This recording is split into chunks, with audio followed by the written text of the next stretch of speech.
South India shopping mall the wedding మంత్ర సరికొత్త wedding collection south India shopping mall. అంటే ఆయనకి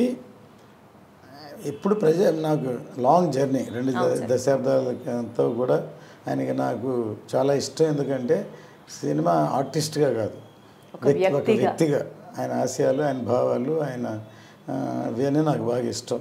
so ఆయన ఎప్పుడు ప్రజాసేవ చేయాలనే ఉద్దేశంతో ఉంది సినిమాల కంటే. ఆయన ఎప్పుడు నేను చెప్పడం కాదు, బై పవర్స్ నేను సినిమాలకు వచ్చాను కానీ ఆయన చెప్తూ ఉన్నారు. యాక్చువల్లీ అది నిజం, కానీ వచ్చారు కాబట్టి ఆయన చేయాలి. ఆయన సినిమాల్లో కూడా ఆయనకి బాగా కనెక్ట్ అయితేనే అది ఆ సినిమా బ్రహ్మాండంగా ఉంటుంది, లేకపోతే అలా ఉంటుంది. సో ఆయన దాంట్లో నుంచి ఇది కరెక్ట్ కాదనుకుని మళ్ళీ డైరెక్షన్కి వెళ్ళారేమో. డైరెక్షన్ ఒకవేళ సక్సెస్ అంటే ఆ ప్రొఫెషన్లో అలా ఉండిపోయేవారేమో. కానీ అది కాకపోతే దానికి సినిమాల కంటే నాకు ఆయనకి ప్రజాసేవ ముఖ్యం కాబట్టి ఆయన రాజకీయాల్లోకి వెళ్ళారు.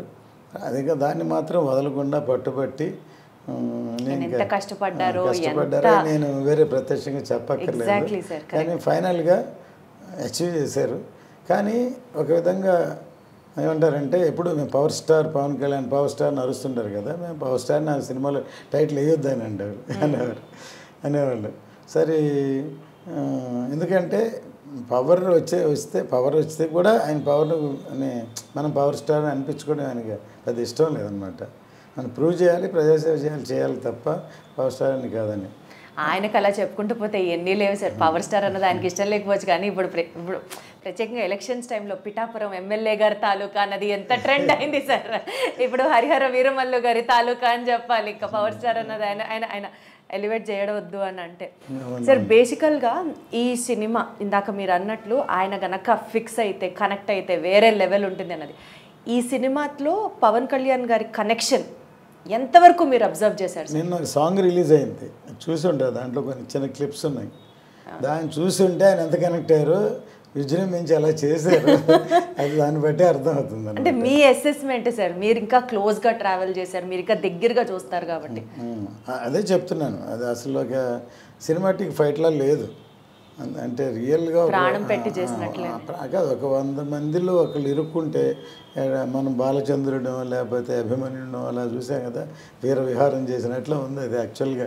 అంటే ఒక రియల్గా అట్లాంటి 100 మంది అటాక్ మధ్యలో ఇరుక్కుంటే దాన్ని ఎలాగ ప్రాణాన్ని తెగించి పోరాడతాడు, అలాగ రియల్గా ఉందన్నమాట సీక్వెన్స్. అందువల్లే అంత ఇంపాక్ట్ ఉంది సాంగ్. దానికి తగ్గట్టు లిరిక్స్, దానికి తగ్గట్టు కైరవాణి గారి మ్యూజిక్ అసలు ఎంత ఫాస్ట్గా ఉందో నేను చూసారు, ట్రెండింగ్గా ఉంది అసలు సార్. పవన్ కళ్యాణ్ గారిది ఒక్క బజ్ రావాలి కానీ అది ట్రెండింగ్ అయిపోతుంది అంతే. అంత క్రేజ్ ఆయనకి, అంత ఫాలోయింగ్ ఆయనకి. బేసికల్గా సార్ యాజ్ అ ప్రొడ్యూసర్ ఈ ప్రాజెక్ట్ విషయంలో డ్యూరేషన్ కావచ్చు, ఇన్ని ఇయర్స్ ట్రావెల్ చేయడం కావచ్చు, అప్స్ అండ్ డౌన్స్ కావచ్చు, మీకు బాగా toughest challenge being a producer of Harihara Veeramallu సినిమాకి ఏమనిపించింది సార్? ఏ సిచ్యువేషన్ అనిపించింది?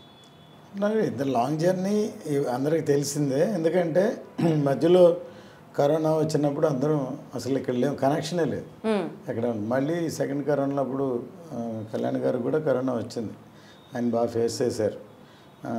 చాలామంది ఆయన రికవర్ అవ్వాలని మేము అనుకున్నాం, టైం పట్టింది. రికవర్ అయిన తర్వాత అప్పుడు భీమ్లా నాయక్, హరిహర వీరమల్లు 2 ప్యారలల్గా చేస్తున్నారు. అప్పుడు ఆఫ్టర్ కోవిడ్ అంత ఇమ్మీడియట్ రికవర్ ముందు ఒక సినిమాని ఫినిష్ చేసి దాని ముందు అది రిలీజ్ చేద్దాం. తర్వాత చాలా టైం బట్టి తర్వాత మా షూటింగ్ వచ్చారు. వచ్చిన ఆ సీక్వెన్స్ తోటి అసలు అప్పుడే సినిమా అయిపోవాలి, కానీ ఆ సీక్వెన్స్ చాలా ఇంపార్టెంట్. అది దాదాపు 60 డేస్ చేసాం. అందులో దాదాపు 45-50 డేస్ కళ్యాణ్ గారు ఉన్నారు ఒకే సీక్వెన్స్. ఇంతవరకు మేబీ హిస్టరీ అవ్వచ్చు. ఒక సీక్వెన్స్ ఒక క్లైమాక్స్ చేసిన 10 రోజులు 15 రోజులు చేస్తాం, 60 డేస్ ఒకే ఒక సీక్వెన్స్. సో అందువల్లే దాంట్లో అంత పవర్ ఉంది.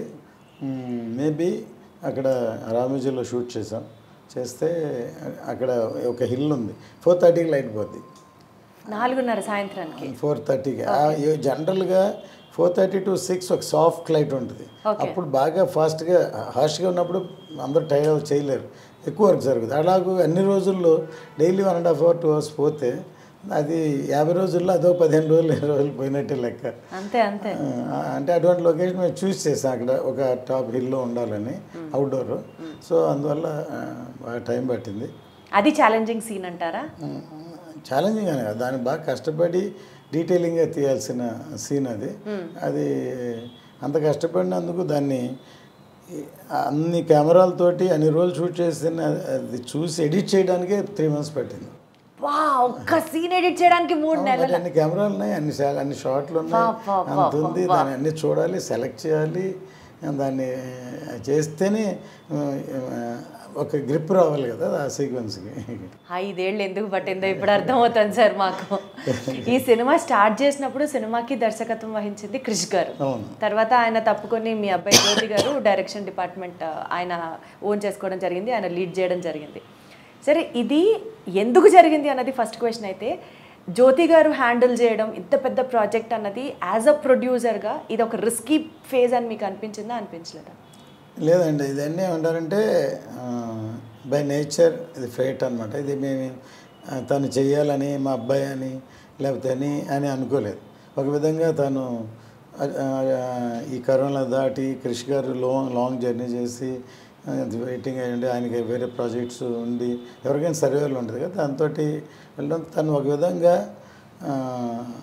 కాపాడినట్టే అవుతుంది ప్రాజెక్ట్ని. ఒక విధంగా తప్పుకోవడమా? ఆయన తప్పుకోవడం కాదు, మా జ్యోతి ఎంటర్ అవ్వడం, ఆయన తప్పుకోవడం కాదు, తప్పు అలానో. ఎందుకంటే ఒక విధంగా ఈ ప్రాజెక్టు ఈ లైన్ ఈ ఇన్స్పిరేషన్ స్టార్ట్ అవ్వడం మెయిన్ క్రిష్ గారే.